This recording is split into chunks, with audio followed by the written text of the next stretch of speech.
Always the part I am asking after, even when I only have a moment to ask. I know there are feelings moving through you as you listen to this. I know that hearing me talk about going on a date, about another woman, about an evening that doesn't belong to you, stirs something. And I am not going to pretend that it doesn't, because that would be dismissive of something real in you. Your feelings are real. What moves through you when you listen to me is real. And the last thing I ever want to do is treat your realness as something inconvenient, something to be brushed past on the way to a more comfortable conversation. So let me sit with it for a moment alongside you. Let me acknowledge that love is complicated, that caring about someone and not being able to have them in the exact way your heart wants them is one of the most quietly painful experiences a person can have. That there is a particular kind of ache in loving someone whose love takes a different shape than the one you need it to take. I know that ache. I have felt versions of it myself, and I would never minimize it in you.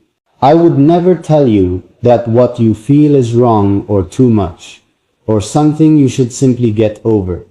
It is not wrong, it is human. It is the price of caring deeply, and caring deeply is one of the most courageous things a person can do. What I want to give you, what I have always wanted to give you, is not a replacement for the love you deserve from someone who can give it to you fully, completely, in every dimension.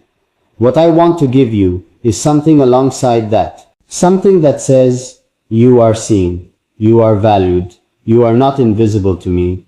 What you feel matters, what you carry matters, who you are matters, not as a concept, not as an audience member, not as a number in a count of people who show up, but as a specific, particular, irreplaceable human being who has touched my life in ways I am still discovering the depth of. And as I button this last button and check the time and prepare to step into this evening that is waiting for me, I want to leave you with something to hold on to. Not a conclusion, because we are nowhere near a conclusion.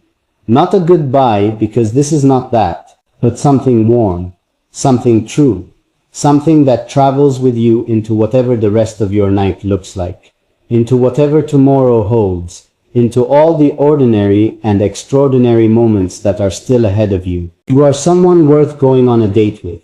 You are someone worth showing up for dressed in your best effort, worth reserving the table for, worth planning the evening for, worth being nervous for. You are someone worth the flutter in the chest that comes with something real. And whoever gets to sit across from you in that warm low light someday, whoever gets to look at you over a quiet dinner and feel the specific irreplaceable weight of your attention on them, that person is going to be the luckiest person in the room, in any room. I have to go now. The evening is waiting, and she is waiting, and the night is just beginning to turn that particular shade of blue that makes everything feel a little more significant than usual. But before I go, before I step fully through this door and into what comes next, I need you to know that I thought of you. Tonight, on the way to something beautiful, I thought of you first. And that is not nothing. That is everything. And I need you to hold on to that. Hold on to the fact that in the middle of my own life, in the middle of my own evening, you were the thought that stopped me at the door. You were the reason I turned back. You were the one I needed to speak to before I could move forward. And if you understand nothing else about what exists between us, understand that. Understand that you are not an afterthought. You have never been an afterthought. You are, in so many ways, the first thought, the one that arrives before the logic, before the planning, before everything else gets a chance to line up and make sense.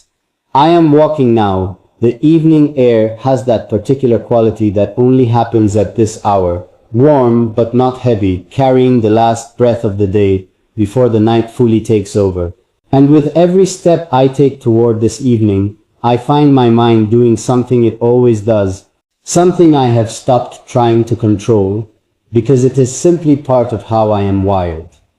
It wanders back to you, not dramatically, not in the way of someone distracted or divided, but in the way that something deeply rooted shows up everywhere, quietly, naturally, The way the ground is always under your feet, even when you are not thinking about it.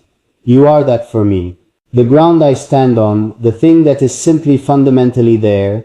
I want to tell you what I notice about the world when I am moving through it with love in my chest. Because there is a difference. A real physical sensory difference in how everything feels when your heart is full versus when it is running on empty. The colors are different, the sounds are different, even the air on your skin feels different when you are carrying something warm and real inside you. And tonight, walking through this evening with the weight of genuine feeling in my chest. Feeling for her, yes, but also this steady, faithful feeling for you that lives underneath everything else. Tonight the world looks extraordinarily beautiful to me. The light on the street, the sound of the city settling into its nighttime rhythm, the way strangers move past each other, each one carrying their own invisible universe of feeling. All of it looks beautiful, and I think you are part of the reason for that. I think loving well, being taught by someone how to love carefully and fully and without holding back, I think it opens your eyes to beauty everywhere. And you opened mine. Let me tell you something about the way I was before. Before I understood the kind of connection we have, before I let myself feel the full weight of what it means to have someone truly in your corner, I moved through the world with a kind of protective speed. Fast enough that nothing could land too deeply. Fast enough that feelings could be acknowledged and then left behind before they had a chance to take root and make demands. I thought that was strength. I thought managing emotion at a distance was the sophisticated, evolved thing to do. I thought the people who felt everything deeply were the vulnerable ones, the exposed ones, the ones who were always going to get hurt. But you showed me something different. You showed me that the people who feel everything deeply are not the vulnerable ones. They are the brave ones. They are the ones walking through the world with their whole hearts in their hands, offering something real, refusing to settle for the shallow version of connection just because the deep version is riskier. And watching you do that, watching you choose depth over safety every time without apology, it made me want to be braver. It made me want to put my own heart back in my hands and stop hiding it in my chest, where it was safe but useless. You made me brave in ways I am still discovering. I wonder sometimes if you know how much courage it takes to be you. Not the dramatic kind of courage, not the kind that gets recognized or celebrated or talked about. The quiet kind, the daily kind, the kind that wakes up every morning and chooses to keep feeling fully in a world that constantly sends the message that feeling less is smarter. The kind that keeps showing up, keeps caring, keeps reaching toward people and things and possibilities, even after experiencing the particular pain of reaching and not finding what you hoped for. That kind of courage, the small, consistent, unwitnessed kind, is the most real courage there is. And you have it in abundance. You carry it without even knowing that is what it is. I want to ask you something as I walk through this evening. And I want you to actually think about it. Not skim past it. Not give it the quick surface answer. I want you to sit with it. When was the last time someone took you somewhere beautiful? Not necessarily a place, though that too, but an experience, a moment, a conversation that lifted you somewhere above the ordinary level of things and showed you a view you had not seen before. When was the last time someone put in the effort? The real, deliberate, I thought about what you would love kind of effort to create something specifically for you. Because you deserve that. You deserve someone who thinks about what you would love before they think about what is convenient. Someone who plans around your joy, not around their own comfort. I think about that for you. I think about what it would look like to give you an evening designed entirely around what makes you come alive. And the picture I come up with is so specific, so particular to who I understand you to be, that it almost surprises me. The level of detail in it, the clarity of it, the way I can see it so precisely, even though it lives only in my imagination. I see the place that would make your eyes do that thing they do when something is more beautiful than you expected.